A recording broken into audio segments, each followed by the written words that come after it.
နင်းရဲ့တငယ်ချင်းတွေကဆူရှီလိတ်တင်ပေးပါအောင်ဆိုလို့နင်းကယ်လီဖိုးနီးယားရိုးကိုအရင်လိပ်ပြမယ်နော်ဒါကထမင်းစပြီးတော့ခင်းတဲ့ပုံစံမှာထမင်း150 gram ကိုအလုံးလေးလုံးပြီးတော့အလဲကနေဖြန့်ချလိုက်ပါပြီးရင်တော့ဘေးနှစ်ဖက်ကိုဖြန့်ချလိုက်တာပေါ့နော်ဒါကထမင်းခင်းနီးအသေးစိတ်ပါနောက်နေ့ကျမှထမင်းကိုဆူရှီဗနီဂါနဲ့ဘလူးနယ်လဲဆိုတာပြောပြမယ်နော်ဆူရှီလိတ်တာက pretty easy ပဲ3ရိုးလောက်လိပ်လိုက်ပြီးလို့ရှိရင်လိပ်တက်သွားပါလိမ့်မယ် okay နေတို့ဒါထမင်းခင်းပြီးပြီဆိုတော့နောက်တစ်ဖက်ကိုလှန်လိုက်မယ်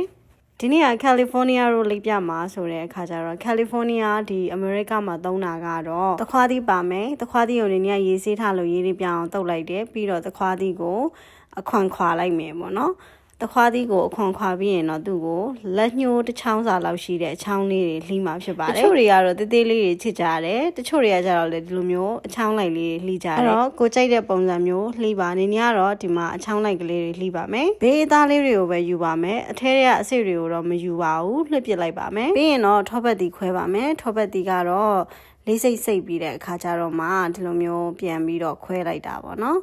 တွင်းနေရတိတ်မကောင်းလို့နေရဖြတ်ထုတ်လိုက်ပဲပေါ့နော်ဒီတချမ်းစာတစိမ့်စာဆိုလို့ရှင်ပေါ့နော်ပုံမှန်3ခုဒါမှမဟုတ်4ခုလှီးလို့ရတယ်ပြန်ပြီးတော့ပေါ့နော်โอเคဒီလိုမျိုးတေးသေးလေးချမ်း3ချမ်းလေးပြန်ချမ်းလိုက်တေးဆုံးလေးကိုတော့အလဲမှာထားမယ်အကြီးနှစ်ခုကိုဘေးနှစ်ဖက်မှာထားပြီးရင်ဒါကတော့ crab stick ထည့်မယ်ခွားသီးထည့်ပါမယ်လိပ်ပါတော့မယ်နင်ကတော့ဒီလိုမျိုးလေးပေါ့နော်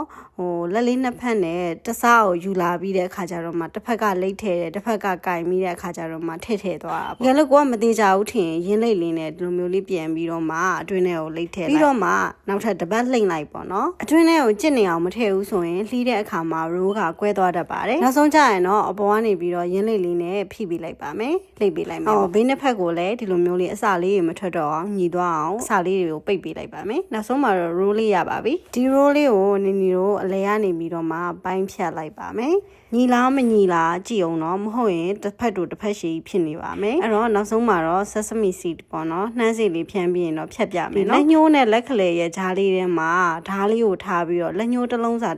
ဖြတ်သွားနော်၄ဖြတ်သို့မဟုတ်၅ဖြတ်ဖြတ်လို့ရတယ်၄ဖြတ်ဖြတ်လို့ရှိရင်10တုံးရမယ်၅ဖြတ်ဖြတ်ရင်12တုံးရမယ်ပေါ့နော်နောက်ဆုံးမှာတော့နေတို့စီမှာကျတော့ဒီလိုမျိုးဘူးလေးတွေကိုထည့်လိုက်တယ် in case ကိုက